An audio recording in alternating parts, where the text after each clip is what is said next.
chain nya Shatta Wale dia chain no adwepanye ka mo so oboa chain enya Shatta Wale dia chain eye chain bia ye use chain no e da promote ni incoming music na ye the urban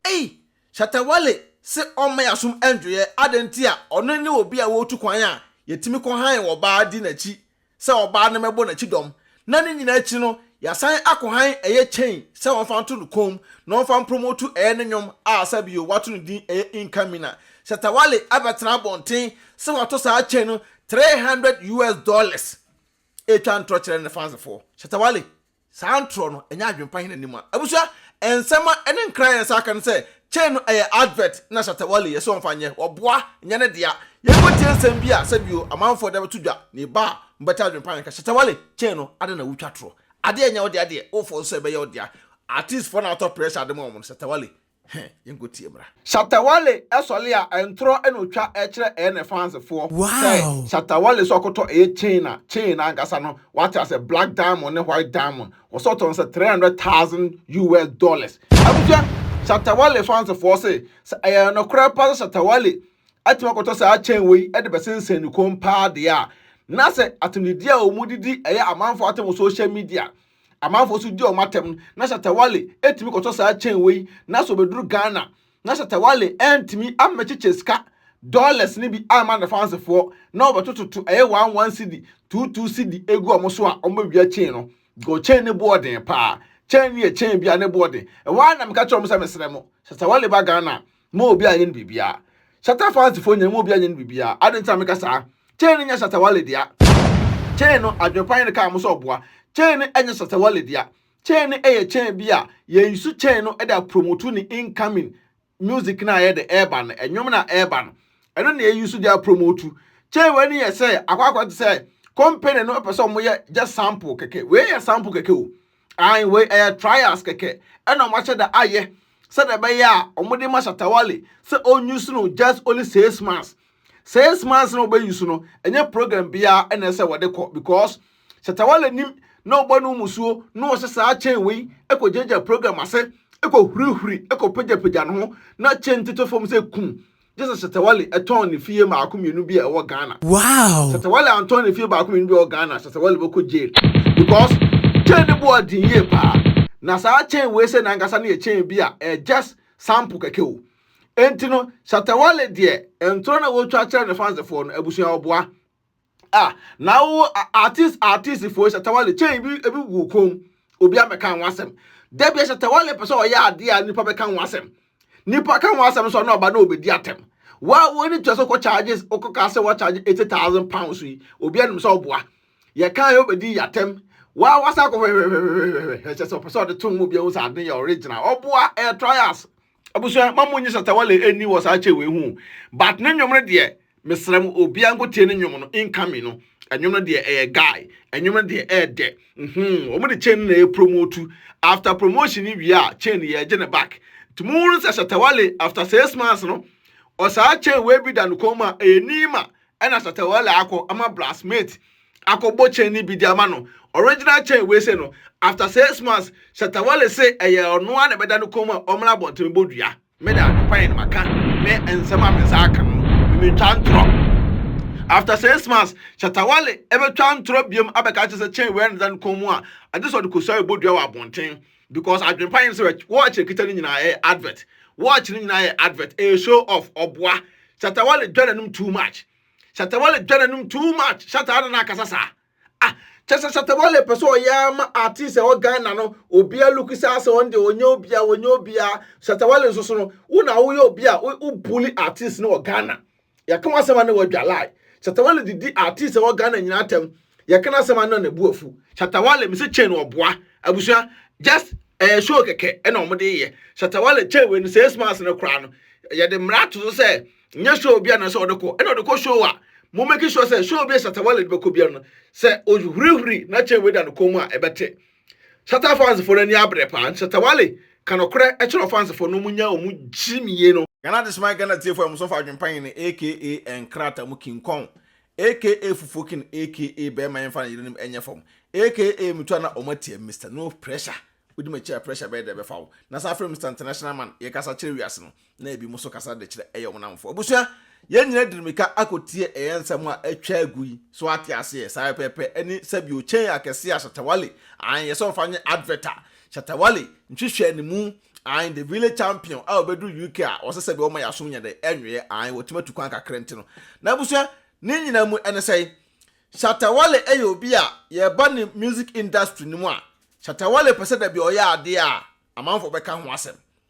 Shatta Wale obi a opese bi o da bi o twa ntro kire ne fans for because onim se ne fans for ne de epenasem enti ne fans for no ba be di atem video ya me yi obati uni twa aseni aboa uye kuraseni village uye say saa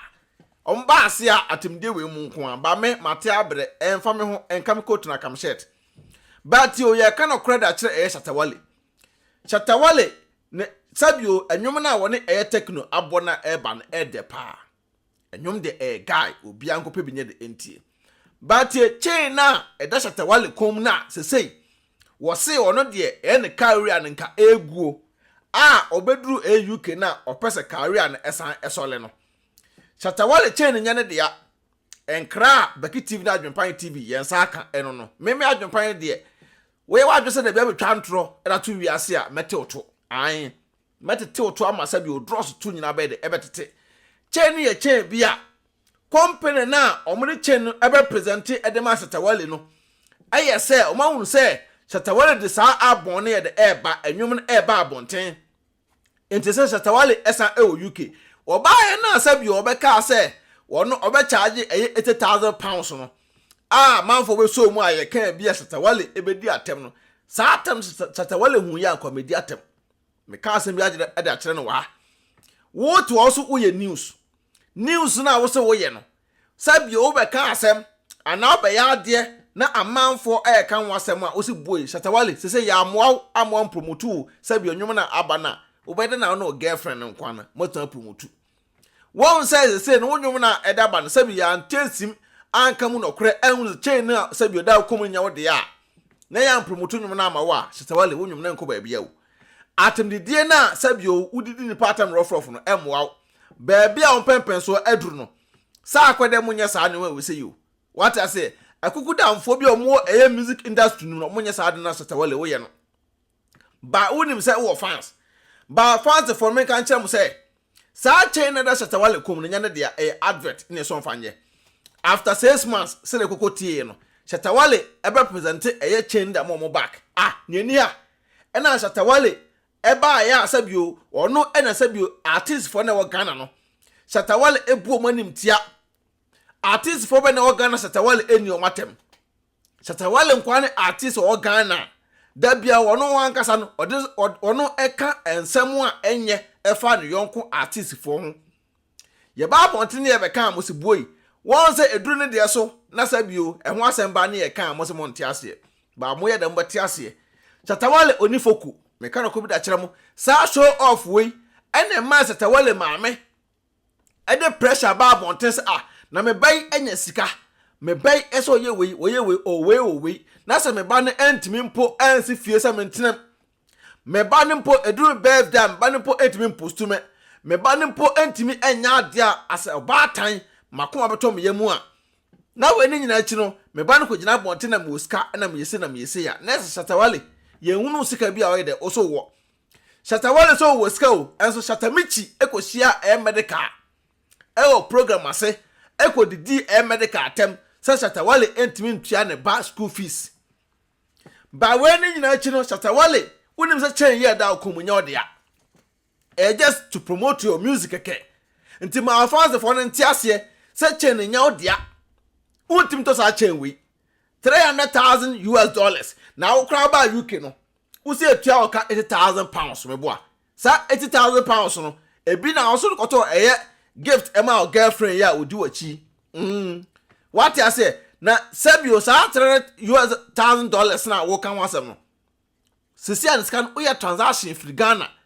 ena de beto sa chain no UK ho anasa say hefa na onya sa scan free ya wo de ba beto ye o se sa no ma bi say no ena mo ya na mo sa expose mo because Shatta Wale when po ba bia on pempe so adri ka sa chain we kenye chain bi aba brag you the way I will see a boost to edwa wanum fritete na me Shatta Wale no chen we nye chen bia ka be brage hwe sa Nigerian artist foi Congo fo what as a Kenya fo artist foi utimi so obi wo a chen da no kom no o mekasa obetimi ko tran aye private jet mu ya customize endin ene ne pictures agu seat ya okotena so me hu Shatta Wale bi sa ne Shatta Wale chen we mpo na wo yesei ene ada Shatta Wale ye be customize udin edegu aye private jet mu de medonyame o ya Ghana be butu nti we de me nche wo ho ba me ka je Shatta fans for say Shatta fans for yi the way amusi support Shatta Wale no na so de sika koto sa ache we na ye no kore pa de a sabio wo se mu ye mu nyina mu ye jimifo mo ye nkwasiafo onya sika no amu na mu support no amusi mu di amanfo atem no ne girlfriend no koto eye gift ane board de ma no ne nyina achi no wasan nya sika koto sa ache we da to no kom na o enjoy life no na woto na unya 1 CD credit na be didi adwenpan na tema wo ye jimifo on the Shatta Wale oyemo Shatta Wale ebu musa mo ye moa because we obedu Ghana 2 CD no jina ka so toto 1 CD no toto aha no ra chem adwene won say mo no kra na mo support Shatta Wale no why any team share Shatta Wale video to the platform so why any team promote Shatta Wale video mo ntumi nyew Shatta Wale angasa na mo se mo doro no mo ko na wo ye video a nipa do say ene share because am share Shatta Wale video ba bia nanam ene share sa no ka say ne followers a no ka say owodo a oni do e wo mo side ye side ene owodo but ye side na ye kana kore de kire no wo hunu mo side na mo jimi de kire no ade mole fo e ho na Shatta Wale na adwene de ewo eno nta da bi otwa ntro de kire no ye na onim so be twa ntro kire ye wete to no wo se ye mpenasem but ye na ye penasem Shatta Wale chain nya wo de ya me kana kore de kire after 6 months chain we Shatta Wale se egusu da no komu a na sabio wakọ ama Ghana brassmate fo ahyeda atena ase amodu sa chain na bi edama no ye ni ya na Shatta Wale ebeka ase wabie shop a eye SM nti obi angoto entade ne mpaboa ene eka na se jeans na ase fo shop na ewai brand bia obefa ato wo so no ene num dwa obefa ato wo so no se sabi wan we ya emwa sana eka na say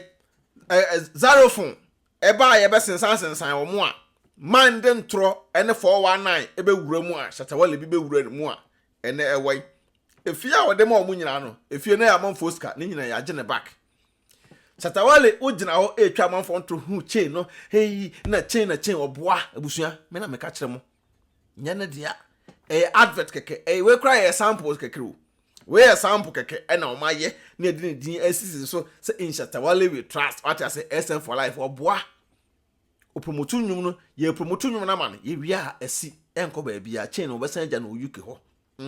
contract na da so sa contract na da so no after 6 months no enye da bim ena in between 6 months na ngasa Shatta Wale ontim for sa chain we ento no kom enko bo shows akese because shows or be kono chain no ehun kito bi kora pole a Shatta Wale we kura kenye tebusa me no kure ena mabeka no men tena ba bi enfa mitirim ka because mem adwenpan ade mehu e wo wiase ade a MPA no ena no ba beto abonten se da wo so we mu aba men tena ase man tena ase enye de emfa mo se fam fulifo ai me de maka no kure da kire mo because ade da ho no ma piepiem maka e da kire mo Shatta Wale adwon no de incoming obi angope bi no nkunkuti ba chain no de enye ne de peace out. Odo, mi kokro ma ba o. Namba to ko e do he ma. Mi wo fa bie mo se me send ni ska wo Ghana. Ma me na so wo fa send ni ska ni kwa so kokro. Na ma ye ne dey. Tuna fi send there. E kwa be to na me. Me announce tap nka. Dia. Tap send. Na no so ye dia. Apo aba obi ada no dugu no phone so. Na wo dey register the send ska kofi. Ayente na hwe.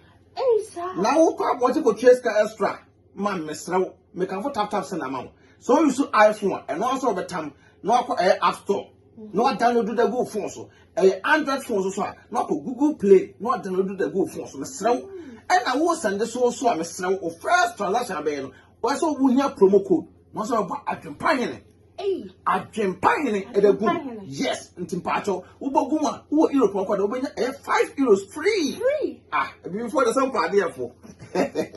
some can put tap send at amount wo America so Canada there mama $10 to Mr. Man, how oba won for say and kwa ponti no bi akose ope mpacho u piara no na eko sa won kwa be kwa bonten de ma download se si atena fie mpacho na relax na won se mpie kwa bonten Bi me hu say me kwa bonten ma me na ade a yem de krampo ni se first one no su credit card nko a ene de tap Paul amante mo se dikanfo obehu ye mobo wo se unsu normal bank card utimi de register SNS ka kofi asemde atadwe ya tedene ti tap aba ama hiafo se SNS kan ko Ghana na rate no so kama yenche ni dia mama mesra me ka fa ma on se wani age me anu ni me ro ye bad power and tentem to mesro promo code bogum na ho hia me adepane I na 5 free no more Canada so in US so so benya $10 oh say your day me ade afo de uni se me na tap ye kama tap send abusia rate mo hene auntie si na from you hello auntie si mo we POP no any TV unit no na few painting no so any company na kama Anaspo Enterprise na who pictures was na mama okay mama hwe wow I didn't ever say akwa me fi look kama Anaspo Enterprise wait a minute ko di 1000 chem sister na mister there ne da na wo si na say Anaspo Enterprise anu ko ni POP ni few painting ni bibia de ma no until sinya me shira we the woman Anaspo Enterprise why me fie ne kama pa me ko me sister o bra what drew hanom okay encho bedru ha wo o ma wie POP no o ma send you pictures yeah me de ne ntam na fa pictures ne be che na me dem talk up pentem sa ya fe wo mesro fa brem ye ntam a tumri ka why na me dem e twa me gina ha e twa why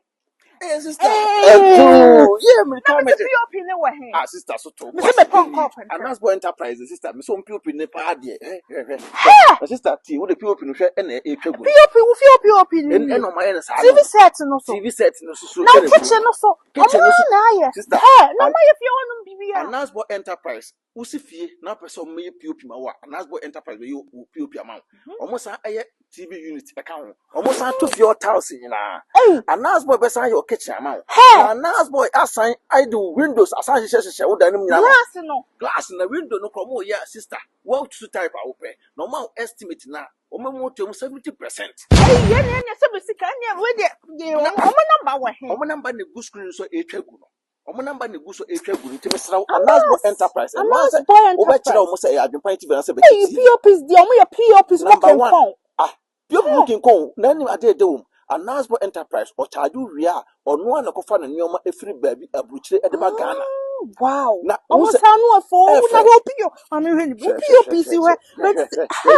na sister mesra wo dan na wusi no mesra nye mistake fa come Anaspo Enterprise baby be fashion mo sana ko kitchen TV set bibia wow POPs large system ni bibia o mesa atofo glass bibia ma na windows BF sister Anaspo Enterprise there mesra wo omo ye kenkon dream ka na me ba be ka kire no mesra ma me nya na me de na kona ko from the wo fa edima ref AdwenepaheneTv no say BeckyTv benya discount kama oh Anaspo Enterprise omo ye kenkon sister na ko be pay me say bra ka me ba wo asema ato me me say mabusuafo afre me enyu ya ka kire me say me dan na me boss 1 month ago no enyunugu awuda na wusi ne Ghana no me say enyunu ana say one for company papa company be na ko for sister ade wanted Destiny Roofing and Steel Trusses enka omo ye hefa Destiny Roofing and Steel Trusses omo Ghana sister e ban down so border number 1 and omo sign e border so 30 years warranty 30 years na we can unique Destiny Roofing and Steel Trusses ko mo na esa ko paso aboso ama wo ena tie omo be border anu so a omo ba free estimate ena omo dan so omo boso e ma wo say kimu a omo yusu nade sister ena omo say yusu nua enua na omo sa shen adroma na say pika empro enkan po roma empro nya hwe na wo tia brochire ena wo kofa carpenter ni bi o hye enkwanche ko border so wa bra Destiny Roofing and Steel Trusses ewo sister mesrew uduru akra say pe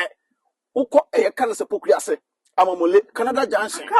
akra pokuase ya amamole Canada Junction uduru wa wo so pe Destiny Roofing and Steel Trusses sister o matuka akoye free estimate da man obi ate abrochire ena kofa carpenter ni o hye sister mesrew me kanfo da man nti we den ha honkra e wo so aboka enya hwe ba Destiny e be je wonkwa Destiny e be ma obi bi ato ukọ a wo se o pese o bu estimate a wo ho beto nti di ne AdwenepaheneTv na say BeckyTv obo say di we kire mo sister o mo to mo ase ahwo kama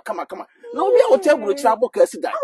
and I won't go for destiny reference still to access more dash. Sister, may come for the amount. Yes, number. Number and a good screen. So, email address on a good screen. So, a tribunal. So, at on my board down some 30 years warranty. 30 years, 30 years, we will now wait until how much. Sister, Mr. On board down some our own, a cooler. One to find more than Crumpuna or down better. And on down some bosswa, and so try and tell. On board down some Debbie. On down some be show abroach destiny na tidin omo be show abroach nto on down so wo dem ayefo enya tata ti makanfo da ma nto we dem srew obetimi no ankasa akonnect straight abusafo bi ani for one na bi ani sa pepe nto mekanfo ayede edama to we pa de for mo number no so na ese etwagu no email address na ese etwagu no sister abusia destiny will fish it and trust us. Omo ba magana for Adwenepahene otwa supire kwabrafo wa ye kwa bibrim han bafo otwa burumu wode putupuriye buraburu ma mansan wo fufuo